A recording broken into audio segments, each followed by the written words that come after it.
Entry किसी की भी।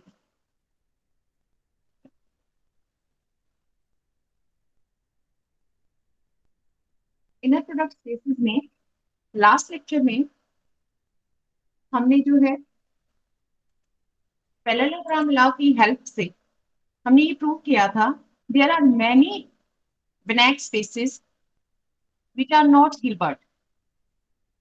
आपने प्रूव किया था कि जो आपके पास बहुत सारे Banach स्पेसेस ऐसे होते हैं जो कि इनर प्रोडक्ट स्पेस नहीं बनते, और इसीलिए वो हिल्बर्ट स्पेस भी नहीं बनते, क्योंकि हम जानते हैं कि हर एक inner product space parallelogram law को होल्ड करता है, सेटिस्फाई करता है। और साथ के साथ हमें ये भी पता है कि अगर कोई Banach स्पेस आपके पास जो है हिल्बर्ट स्पेस बनेगा तो पैरेललोग्राम लॉ को सेटिस्फाई करेगा, और अगर Banach स्पेस पैरेललोग्राम लॉ को सेटिस्फाई करेगा तो हिल्बर्ट स्पेस बनेगा। इफ एंड ओनली इफ की कंडीशन थी। तो हमने हर बार क्या किया, काउंटर एग्जाम्पल्स हमने लिए, और उसके साथ ही जो है हमने ये दिखाया कि आपके पास ऐसे कई सारे ब्लैंक स्पेसेस हैं जो कि पैरेललोग्राम लॉ को सेटिस्फाई नहीं करते, और इसी वजह से वो इनर प्रोडक्ट स्पेस नहीं बनते, और जो है हिल्बर्ट स्पेस भी नहीं बन पाते। ठीक है। अब जो है आपका नेक्स्ट टॉपिक स्टार्ट हो रहा है इस यूनिट में। नेक्स्ट टॉपिक है आपका, वो है कन्वेक्स सेट से रिलेटेड है आपका यही इनर प्रोडक्ट स्पेस वाला। और जैसे कि मैं आपको बता चुकी हूँ, ज्यादातर चीजें हम, क्योंकि इनर प्रोडक्ट स्पेस आपका नॉन लीनियर स्पेस होता है, there is a relation between inner product and non, और नॉन से आप सभी फैमिलियर हैं, तो नॉन की सारी रिजल्ट यहाँ एप्लीकेबल है। आप ज्यादातर रिजल्ट को प्रूव करने में नॉन वाली जो आपकी नोटेशन है आप उसी का इस्तेमाल करेंगे, उन्हीं के रिजल्ट का इस्तेमाल करेंगे, हालांकि हम इनर प्रोडक्ट में वर्क कर रहे हैं। ठीक है। तो आपके पास जो है सबसे पहले कन्वेक्स सेट की हमारी डेफिनेशन है बेटे। कन्वेक्स सेट, कन्वेक्स सेट की हमारी डेफिनेशन है। कन्वेक्स सेट जो आपके पास है, क्या होता है आपके पास नेक्स्ट स्पेस में जो है कन्वेक्स सेट, कन्वेक्स सेट की डेफिनेशन हम सिंपली भी हम कई बार कर चुके हैं, मैट्रिक्स स्पेस में भी कर चुके हैं। ठीक है। और आप मेजर थ्योरी में भी कर चुके हैं। आपके पास ओआर में भी कन्वेक्स सेट की डेफिनेशन है। हर जगह जो है सिमिलर ही है आपके पास काफी डेफिनेशन जो है।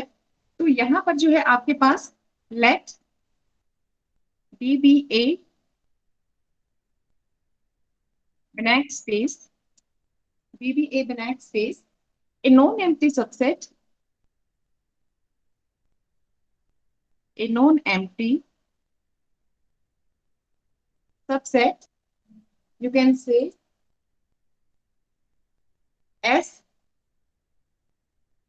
is convex, convex set if, आप जानते हैं क्या डेफिनेशन होती है, whenever we take any two elements from the set S, this implies that the combination Tx plus 1 minus Ty also belongs to the set S, where your T lies between 0 to 1। बेटा कहीं पर हम lambda का इस्तेमाल कर लेते हैं T की जगह, कहीं पर हम कहीं कोई और पैरामीटर के ले लेते हैं। ठीक है। तो इससे कोई इफेक्ट नहीं पड़ता, ये आपके पास जस्ट एक पैरामीटर आप कोई भी यूज कर सकते हैं यहाँ पर। तो लेमडा की जगह हमने यहाँ टी डिफाइन कर लिया। आप जानते हैं यही हमारे पास होता है lambda x plus 1 minus lambda 1। ठीक है। तो आपके पास जो है ये कन्वेक्स सेट की डेफिनेशन है। इनफैक्ट अगर आप इसको लैंग्वेज में अगर आप इसको कहेंगे तो इसका यही मतलब है, when ever you join any two elements, मान लीजिए आपके पास जो है ये कोई भी सेट आपके पास है S, when ever you join any two points, ठीक है, of this set, then the complete line segment should be lie within the set। जब भी आप कोई भी दो पॉइंट ज्वाइन करेंगे सेट, गिवन सेट के, तो कंप्लीट जो लाइन सेगमेंट है वो आपका सेट के अंदर ही आना चाहिए। ठीक है। तो ग्राफ देखते ही, अगर आपके पास ग्राफ होता है गिवन सेट का, तो आपको जो है देखते ही पता चल जाता है कि वो आपका कन्वेक्स सेट है या नहीं है। ओके बेटा। तो आप यहाँ पर देखिए, और एग्जांपल्स आप ले सकते हैं। सर्कल, कन्वेक्स सेट आपके पास है सर्कल। ठीक है। तो आप कोई भी आप पॉइंट ज्वाइन करेंगे तो ये हमेशा बनेगा।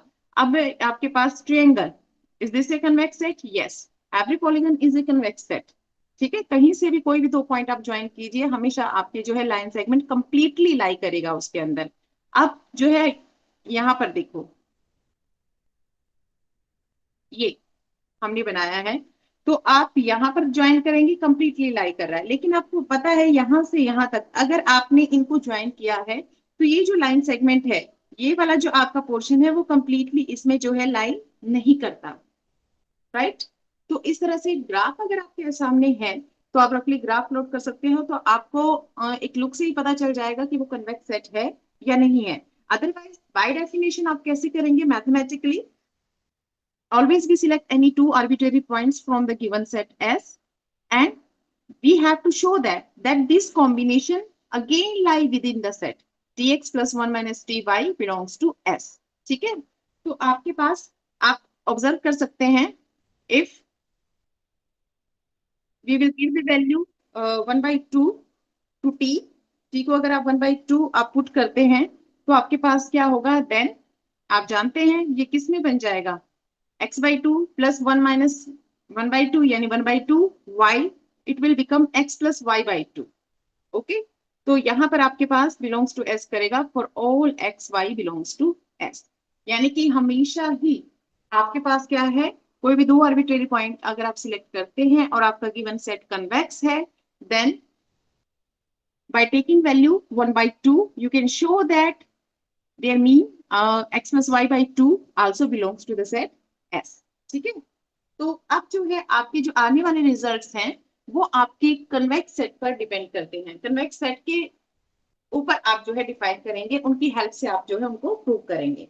एक्चुअली आने वाले रिजल्ट में आप कन्वेक्स सेट आपके पास गिवन होगा। ठीक है, तो नेक्स्ट जो आपके पास रिजल्ट है वो हम करते हैं यहाँ पर स्टार्ट। मैं स्टेटमेंट लिख देती हूँ, थ्योरम की स्टेटमेंट लिख देती हूँ। ए क्लोज कन्वेक्स सबसेट सी, मैं आपको ये रिजल्ट जो है रिटर्न में आपको कराऊंगी, और इसका नेक्स्ट रिजल्ट जो है जो कि काफी आपका जो है एक बार ये कॉन्सेप्ट समझ आ गया तो सिमिलर हो जाएगा, वो हम स्क्रीन शेयर से हम जो है आराम से कर सकते हैं। A closed convex, a closed convex subset C, subset C of a Hilbert space H contains a unique vector of smallest norm। ठीक है, क्या रिजल्ट आपके पास है, यहाँ पर कह रहे हैं कि अब कोई भी एक close convex subset C of a Hilbert space H, आपके पास जो कंप्लीट इनर प्रोडक्ट स्पेस होता है, यानी कि आपके पास जो हिल्बर्ट स्पेस होता है, आप जब भी उसका कोई भी क्लोज कन्वेक्स सबसेट सी आप उसका सिलेक्ट करते हैं तो उसके अंदर हमेशा contains a unique vector of smallest norm, सबसे छोटी नॉर्म का स्मॉलेस्ट वेक्टर उसके अंदर आप हमेशा ढूंढ सकते हैं, सबसे छोटी नॉर्म का स्मॉलेस्ट वेक्टर। ठीक है, यानी कि हमेशा आपके पास ये पॉसिबल नहीं, अगर आपका सेट जो है क्लोज्ड और कन्वेक्स नहीं होता, फॉर एनी आर्बिट्रेरी सबसेट के लिए ये चीज आपकी प्रूव नहीं होती है। आपके पास यहाँ रिजल्ट है कि यहाँ पर हमारे पास क्या है, क्लोज कन्वेक्स सबसेट है, तो ही हम दिखा पाएंगे कि हिल्बर्ट स्पेस के अंदर क्या होगा, एक यूनिक वेक्टर होगा स्मॉलेस्ट नॉर्म का, contains a unique vector of smallest norm. तो आपको यहाँ पर क्या दिखाना है, सबसे पहले तो आपको ये दिखाना है कि इसमें आपके पास एक वेक्टर एग्जिस्ट करता है जिसकी नॉर्म क्या है, स्मॉलेस्ट है। एक वेक्टर एग्जिस्ट करता है जिसकी नॉर्म क्या है, स्मॉलेस्ट है। अब हम इसके लिए क्या चीज यहाँ पर कर सकते हैं, ठीक है। तो क्या हमारे पास यहाँ पर गिवन है, सबसे पहले तो देखो आपको नजर आ रहा है कि हमें स्मॉलेस्ट नॉर्म का वेक्टर चाहिए, इसका मतलब सबसे पहले तो हम एक कलेक्शन ले लेते हैं सी के एलिमेंट्स की, और सबसे छोटे एलिमेंट को हम डिफाइन कर लेते हैं। लेट, इसके प्रूफ में हमने सबसे पहला जो है स्टेप हमने क्या किया, डी, स्मॉलेस्ट नॉर्म पहले हमने डिफाइन की। स्मॉलेस्ट नॉर्म हम कैसे डिफाइन कर सकते हैं सी के एलिमेंट्स की, कि आप सी के हर एक एलिमेंट की नॉर्म निकाल लो such that x belongs to C. C के हर एक एलिमेंट की नॉर्म की कलेक्शन हमने ले ली, और उसका इन्फीमम क्या होगा, स्मॉलेस्ट नॉर्म, राइट, डी। ठीक है, तो अब आपको क्या प्रूव करना है, आपको ये दिखाना है कि सी के अंदर जो है आपके पास देखो, closed convex subset C of a Hilbert space H contains a unique vector of smallest norm. ठीक है, तो आपको ये दिखाना होगा कि आपके पास जो है यूनिक वेक्टर जो है इसमें एग्जिस्ट करता है। फिलहाल तो हमने सिर्फ क्या किया है, कलेक्शन ले ली है सी के हर एक एलिमेंट के अकॉर्डिंग जो नॉर्म की, और उसका इंफिमम हमने डी डिफाइन कर दिया। अब आपको ये पता चल गया है कि स्मॉलेस्ट नॉर्म की वैल्यू क्या हो गया आपके पास, डी। यहाँ पर ये बेटा देखो, इन्फीमम की डेफिनेशन आपको क्या कहती है, means there is a sequence in this collection which converges to D.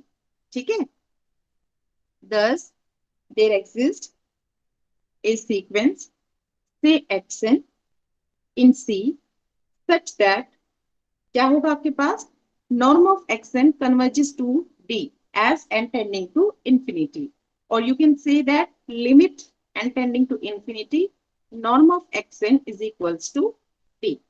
ठीक है, ये चीज आपके पास है। अब हम क्या करेंगे, कन्वेक्स का इस्तेमाल करेंगे हम फिलहाल। ठीक है, आपके पास कन्वेक्स सेट है, तो कन्वेक्स सेट आपके पास क्या कहेगा, कोई भी दो एलिमेंट आप लोगे बेटा, कोई भी दो एलिमेंट आप लोगे तो आपके पास क्या हो जाएगा, हमेशा ही उनका कॉम्बिनेशन आपके पास फिर से सी के अंदर जाएगा। ठीक है, तो हम यहाँ पर इस सीक्वेंस के कोई भी दो एलिमेंट ले लेते हैं। लेट हमने क्या किया, एक्सएन एक्सएम ले लिया बेटा हमने, एक्सएन एक्सएम। ठीक है, हमने ले लिए। ठीक है, इस सीक्वेंस के अंदर से, हालांकि ये सीक्वेंस सारी की सारी सी के अंदर है, हमने ले लिए। तो इसका मतलब क्या है, कन्वेक्स सेट की डेफिनेशन से कि ये जो है आपके पास कॉम्बिनेशन वो सी के अंदर जाएगा। ठीक है, अब ये कॉम्बिनेशन बेटा सी के अंदर जा रहा है, इसका मतलब क्या हुआ, ये जो कलेक्शन हमने डिफाइन की है इसमें भी आपका ये एलिमेंट बिलोंग करता है, क्योंकि आप देखो x बिलोंग्स टू सी, जो भी सी के एलिमेंट्स है उनकी नॉर्म हमने डिफाइन की हुई है। ये भी सी का एलिमेंट है, इसका मतलब ये भी इस कलेक्शन का एलिमेंट है। और अगर डी इंफिमम है और इसकी नॉर्म इस कलेक्शन का एलिमेंट है, तो इसकी नॉर्म में आप यहाँ पर देखिए, यहाँ पर क्या होगा, then norm of x n plus x m by two. ठीक है, उसमें और डी की इसमें आप ये देखिए क्या रिलेशन होगा, ये एलिमेंट आपका इस कलेक्शन का बन चुका है और डी इस कलेक्शन का इंफिमम है, तो इसका बेटा क्या आपके पास ये बनेगा, रिलेशन आपके पास क्या होगा, इंफिमम है, तो इसका मतलब क्या हुआ, ये जो वैल्यू है हमेशा उससे बड़ी या इक्वल होगी, ये रिलेशन हमारे पास आएगा। राइट, तो मैम, हमें, यस बेटा। मैम ये हिल्बर्ट स्पेस है, तभी अपने कह रहे हैं ना कि इन्फ्यूमम पर कन्वर्ज करेगा ये सीक्वेंस। नहीं नहीं बेटा, अभी तो फिलहाल सिर्फ इसकी इंफिमम की ही डेफिनेशन से हमने किया है, इन्फिमम की ही, ग्रेटेस्ट लोअर बाउंड की ही डेफिनेशन से, सिंपली कि आपके पास बहुत सारे एलिमेंट्स है, देखो ये पूरी की पूरी कलेक्शन बन गई है, हम नहीं जानते। ठीक है, यस इन्फिमम मैम, देने वो के तो बाद, समझ आ गया, बट हाँ, जैसे अभी कई अभी बार हमने उस होता ना चीज का कि इस्तेमाल इन्फ्यूमम नहीं किया सेट के अंदर हिल्बर्ट, होता ही हाँ, नहीं है। यस बेटा हिल्बर्ट्स अभी तो हम उसका इस्तेमाल करेंगे, करेंगे। अच्छा। Right, okay ma'am. ठीक है, ओके। तो आपके पास क्या है देन, क्योंकि आपके पास गारंटी नहीं होती ना कि इंफिमम और सुप्रीमम सेट में बिलोंग करेगा कि नहीं करेगा, काउंट तो हो जाता है लेकिन सेट के अंदर है कि नहीं उसकी गारंटी नहीं होती है कि नहीं, तो ये वाली चीज हमारे पास आ जाती है। तो ओके, अब हमारे पास क्या है, क्योंकि ये एलिमेंट सी का एलिमेंट था, तो इसका मतलब इस कलेक्शन में इस एलिमेंट की नॉर्म भी जाएगी, norm of x n plus x m by to भी जाएगा, और डी के साथ उसका रिलेशन ये होगा। ठीक है ना, तो अब इसके बाद देखिए बेटा, अब इसके बाद देखो आप कैलकुलेशन, हमारे पास क्या है, दैट इज, इसी को हम सॉल्व करते हैं। टू को हम राइट हैंड साइड में ले जाएंगे और दोनों तरफ स्क्वेयरिंग कर लेंगे, norm of x n plus x m square greater than equal to 4d square हो जाएगा। टू को राइट हैंड साइड में लेके दोनों तरफ स्क्वेयरिंग कर दें। ये हम किस लिए लेकर आए हैं ये एक्सप्रेशन, ताकि हम पैरेललोग्राम लॉ का यूज कर सकें। आपके पास हिल्बर्ट स्पेस गिवन है, हिल्बर्ट स्पेस है तो वो इनर प्रोडक्ट स्पेस है, इनर प्रोडक्ट स्पेस है, इट मींस डेफिनेटली वो पैरेललोग्राम लॉ को सेटिस्फाई करता है। तो पैरेललोग्राम लॉ आपके पास क्या होता है, बाई पैरेललोग्राम लॉ, मैं पैरेलल के लिए ये सिंबल यूज कर रही हूँ, वी है, देखो norm of x n plus x m square plus norm of x n minus x m square is equal to 2 times norm of x n square plus 2 times norm of x m square. ठीक है, ये हमारे पास है।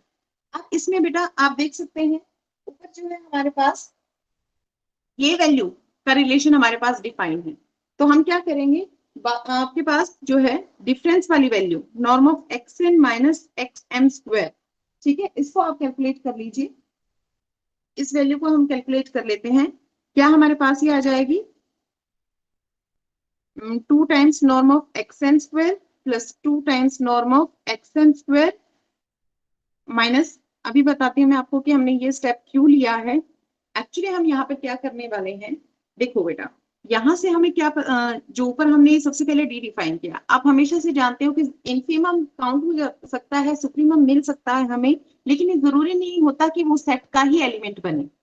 ऐसा बहुत बार आपके पास हुआ है कि वो सेट का ही आपके पास एलिमेंट हो, ठीक है।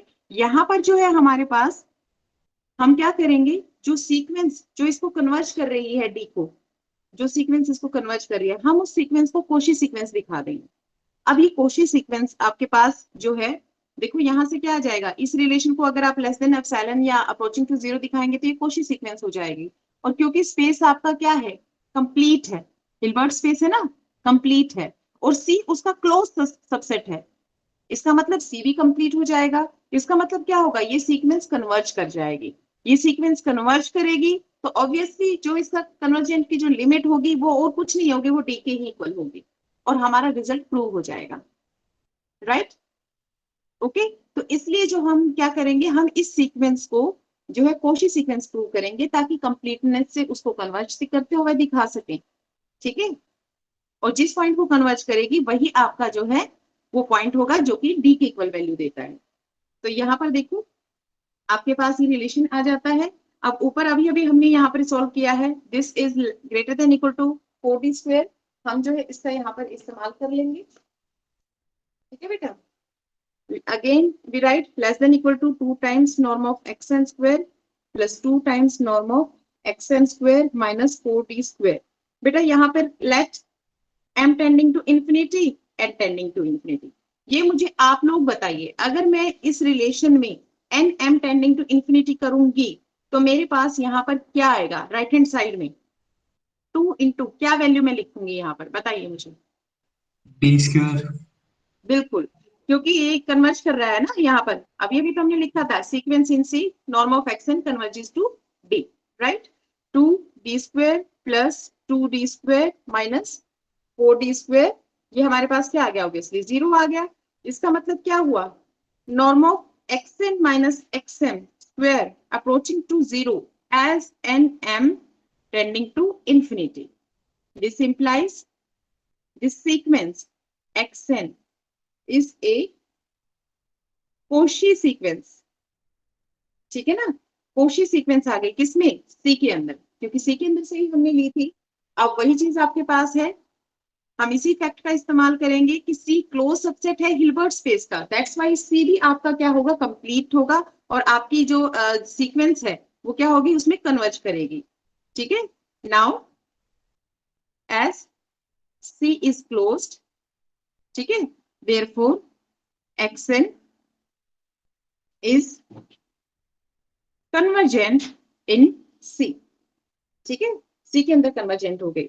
देयरफॉर देयर एग्जिस्ट, कोई ना कोई एलिमेंट सी में एग्जिस्ट करेगा सच दैट आपके पास क्या होगा, limit n tending to infinity xn is equal to x, ठीक है। दोनों तरफ नॉर्म ले लो बेटा, this implies norm of limit n tending to infinity xn is equals to norm of x। Okay बेटे, तो ये हमने ले लिया है। अब यहाँ पर आप ये देखो बेटा, आप लोगों ने किया हुआ है, ज्वाइंटली कॉन्टिन्यूअस होती है आपकी नॉर्म भी, ठीक है। तो आप क्या लिमिट और नॉर्म को इंटरचेंज कर सकते हैं, आपके पास ये अंदर चली जाएगी norm, limit n tending to infinity norm of xn is equal to norm of x। इसकी वैल्यू क्या होती है, इसकी वैल्यू तो d है, अभी ऊपर हमने किया था d equal to norm of x, और यही हमें दिखाना था। हमें क्या चाहिए था, हमें एक एलिमेंट चाहिए था, हमें एक एलिमेंट शो करना था सी के अंदर जिसकी नॉर्म क्या हो, स्मॉलेस्ट हो, ठीक है।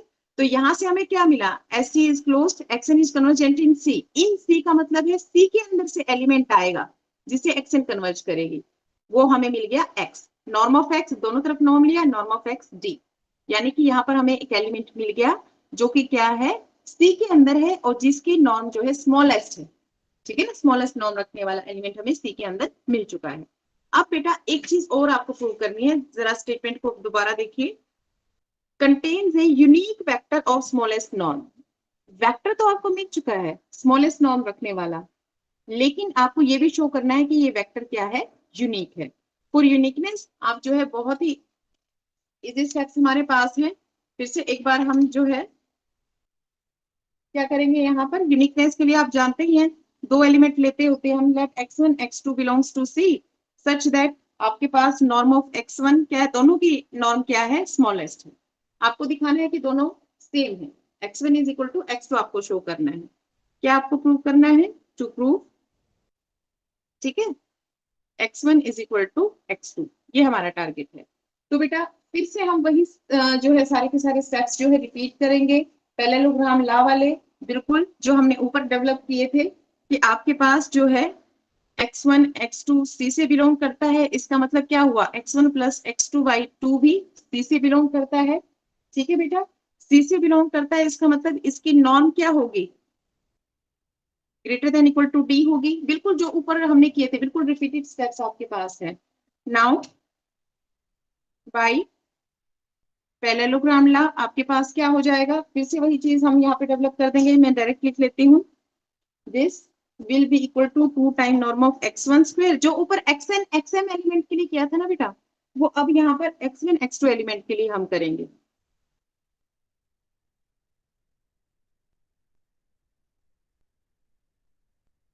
ठीक है, अब यहाँ पर इनका इस्तेमाल कर लीजिए, क्या चीज हमारे पास आ जाएगी, less than equal to 2 times, आप फिर से यहाँ पर लिख सकते हैं बेटा D square plus 2 times D square, ठीक है, माइनस 4d स्क्वायर, ये क्या हो गया, 0 हो गया। ऐसे ही norm of x1 minus x2 square less than equal to 0 हो गया। ठीक है ना, अब आप खुद ही देखिए बेटा, नॉर्म तो खुद ही नॉन नेगेटिव नंबर होता है, वो लेस देन 0 तो हो ही नहीं सकता। इसका मतलब क्या हुआ, norm of x1 minus x2 is equals to 0, और आप जानते हैं ये कब होता है आपके पास, if and only x1 is equals to x2। in this way you can prove your uniqueness। तो आपने देखा यूनिकनेस, बिल्कुल रिपीटेड स्टेप्स आपके पास थे। ठीक है, आई होप आपको ये रिजल्ट बेटा क्लियर हो गया होगा। ठीक है, तो इस तरह से जो है आपके पास ये जो रिजल्ट है यहाँ पर जो है कंप्लीट होता है।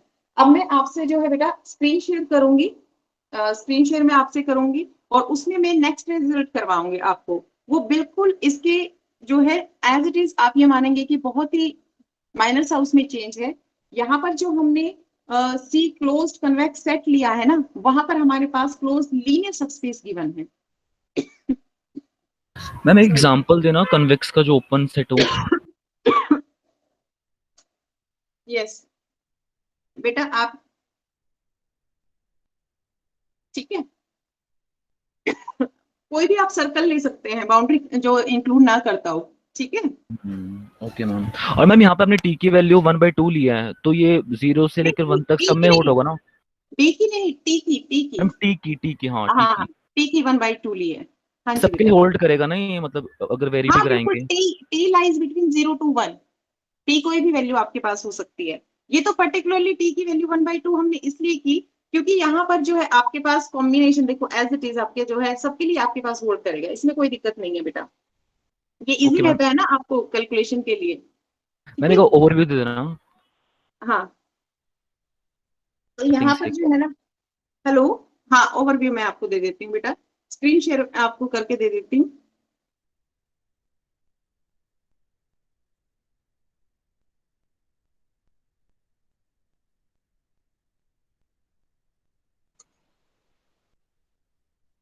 मैम इसमें फंक्शनल अगर पढ़ा हुआ है तो बिल्कुल इजी लग रहा है, ये सेम टू सेम है। हाँ बिल्कुल, बहुत ही ज्यादा इजी है, लेकिन साथ के साथ कर लोगे तो बिल्कुल भी प्रेशर नहीं बनेगा, बाद में जो है ना स्टेप्स मिस हो जाते हैं बेटा।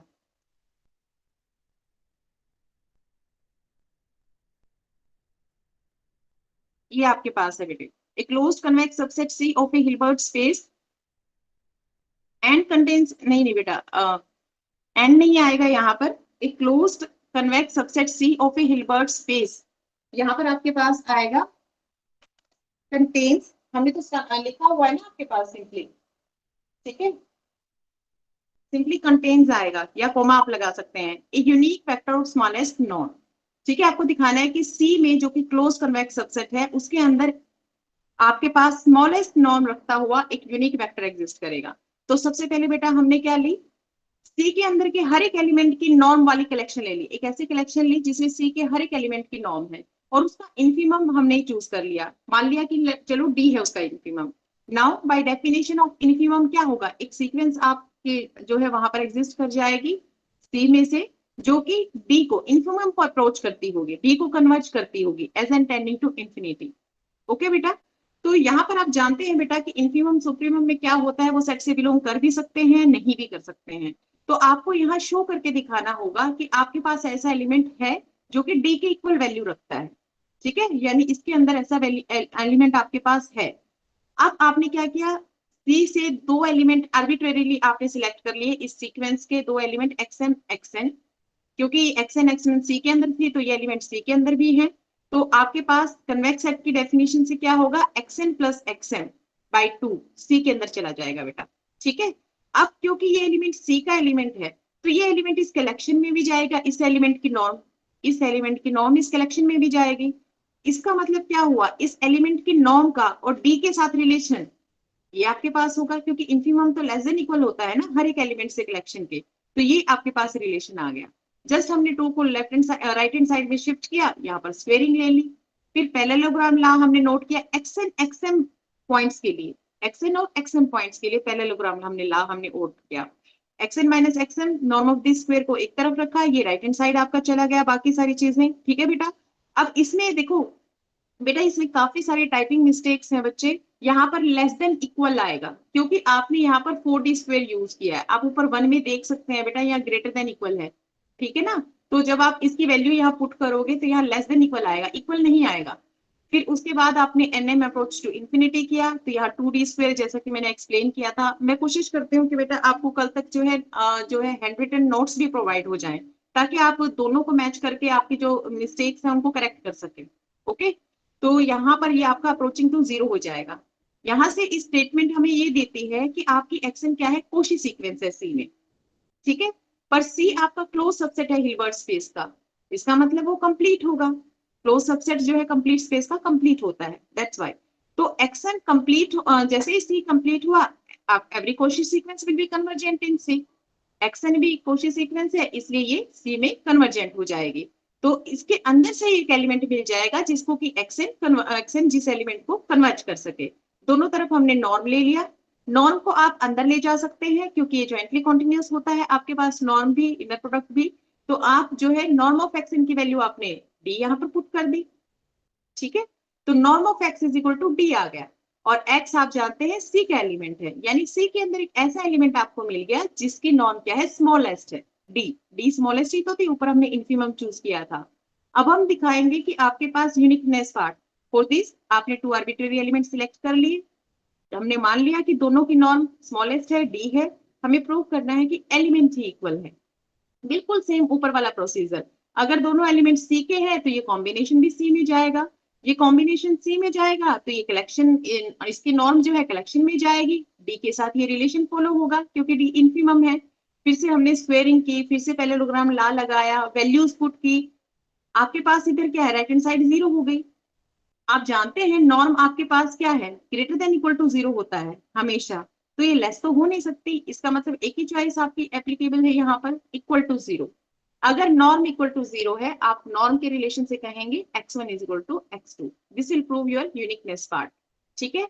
अब बेटा आप नेक्स्ट रिजल्ट देखिए, नेक्स्ट रिजल्ट में आप लोगों के लिए छोड़ती हूँ, आप इजीली इसको कर पाएंगे, अगर किसी स्टेप में दिक्कत है तो मुझे बताइएगा, ठीक है। Let M be a closed linear subspace of a Hilbert space and X be a vector not in M. Let D be the distance from X to M. Then there exists a unique vector Y naught in M such that norm of X minus Y naught is equal to D. ठीक है, तो यहाँ पर जो है, यहाँ पर कहा हुआ है कि D क्या है, डिस्टेंस है X से M तक, हमें दिखाना है कि एक यूनिक वेक्टर एग्जिस्ट करता है M के अंदर such that norm of x minus y naught is equal to d. d आप जानते हैं बेटा, डिस्टेंस क्या होता है आपके पास, x टू m अगर कहा गया है, यानी कि m के हर एक एलिमेंट से x का आपने डिस्टेंस निकाला है, नॉर्म आपने काउंट किया है, मिनिमम जो है वो डिस्टेंस आ जाएगा।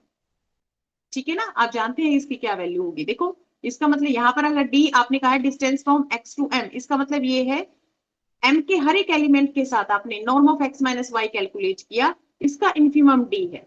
एक तरह से अगर आप कंपेयर करें तो ये बिल्कुल वही चीज है जो हमने पहले की है। वहां पर आपके पास भी कन्वेक्स सेट गिवन था, आप जानते हैं लीनियर सबस्पेस वैसे ही कन्वेक्स होता है कोई भी, क्योंकि ये वेक्टर एडिटिव होता है, स्केलर मल्टीप्लिकेशन इसमें होती है, वेक्टर एडिशन स्केलर मल्टीप्लिकेशन, वो कन्वेक्सिटी को वैसे ही फॉलो कर जाते हैं बेटा आपकी। ठीक है, तो सारी कंडीशंस वहां वाली फुलफिल होती हैं। आपका डी क्या है, distance between x to m, और यहाँ पर क्या है, इन्फिमम। ठीक है, norm of x minus y such that y belongs to m. D तो आपका ग्रेटर देन जीरो है ही, क्यों है ग्रेटर देन जीरो, क्योंकि एम आपके पास क्या है, क्लोज्ड है। आप जानते हैं बेटा डी डिस्टेंस आपका एक ही केस में जीरो होता है। कब होता है जीरो, डी के देखो वैसे तो डिस्टेंस हमेशा greater than equal to zero होता है, पर जीरो एक ही केस में होता है। कब होता है जीरो, जब आपका एलिमेंट जो है, ठीक है, जिसके साथ मिनिमम वैल्यू निकल रही है, वो एलिमेंट या तो सेट का ही एलिमेंट हो या फिर आप उसके क्लोजर का एलिमेंट हो। लेकिन क्योंकि यहाँ पर एम क्लोज्ड है तो क्लोजर सेट के ही इक्वल है। और यहाँ पर हमें क्या कहा हो गया है, x be a vector not in m, x तो एम के अंदर है ही नहीं, यानी कि डिस्टेंस जीरो कभी नहीं हो सकता। ठीक है, तो फिर से वही चीज हमने बिल्कुल देखो, बिल्कुल सेम स्टेप्स है इसके, यहाँ ये लेके चलेंगे, हम इस पे कॉन्सेंट्रेट करेंगे, डी की इस वैल्यू पे। इसके अकॉर्डिंग ही एक सीक्वेंस मिल जाएगी वाई एंड एम के अंदर such that this sequence converges to d. अब दो एलिमेंट फिर से एम के अंदर से ले लिए, इसका मतलब ये कॉम्बिनेशन एम के अंदर जाएगा, इसका मतलब नॉर्म क्या होगी, ये रिलेशन आपके पास norm of x minus y n plus y m by two, इसके अंदर का एलिमेंट होगा, उसका डी के साथ रिलेशन क्या होगा, ये होगा। बेटा आपको क्या करना है, एक्सएन को आपका एक्सएन एक्स से रिप्लेस हो जाएगा, वाई एन आपका इस वैल्यू से रिप्लेस हो जाएगा। आपके सारे स्टेप्स सिमिलर है, बिल्कुल उसी पैरेलल, उस पे आपके कोई भी यहाँ पर डिफरेंस नहीं है, सारे के सारे स्टेप्स आपके सिमिलर है। सिर्फ फर्क क्या आया आपके पास यहाँ पर, कि आपने जो है यहाँ पर डिस्टेंस लिया है d with the distance from x to m, x से एम का, तो ये आपका मेन स्टेप है। सिर्फ यही एक आपके पास जो है डिफरेंस है पहले वाले रिजल्ट से, कि यहाँ पर डी क्या है आपका एलिमेंट्स, आपके वहां पर तो आपने डायरेक्ट एलिमेंट्स की नॉर्म ली थी, लेकिन यहाँ पर हम क्या ले रहे हैं, एक्स का एम के साथ डिस्टेंस ले रहे हैं, तो नॉर्म ऑफ एक्स की जगह आप लिखोगे norm of x minus y. ठीक है ना बेटा, वहां पर तो डायरेक्ट क्योंकि उसी सेट के एलिमेंट थे सी के, तो आपने सी को x n plus x, x को आपने नॉर्म ऑफ एक्स को norm of x n plus x m by two से रिप्लेस कर दिया था, पर यहाँ पर वाई रिप्लेस होगा y n plus y m by two से। आई होप आप ये रिजल्ट कर लेंगे बेटा, मैं आप पर ये छोड़ रही हूँ, थोड़ा सा डिस्कस हमने कर लिया है, नेक्स्ट सेक्शन में पहले मैं इसी को डिस्कस करूंगी, अगर कोई दिक्कत हो तो आप प्लीज मुझे बताइएगा। ओके बेटा, ठीक है, तो इस तरह से जो है आपके पास जो है ये रिजल्ट जो है प्रूव होते हैं, जो कि आपको स्मॉलेस्ट नॉर्म देते हैं। यूनिकनेस भी आपको यहाँ पे प्रूव करनी है।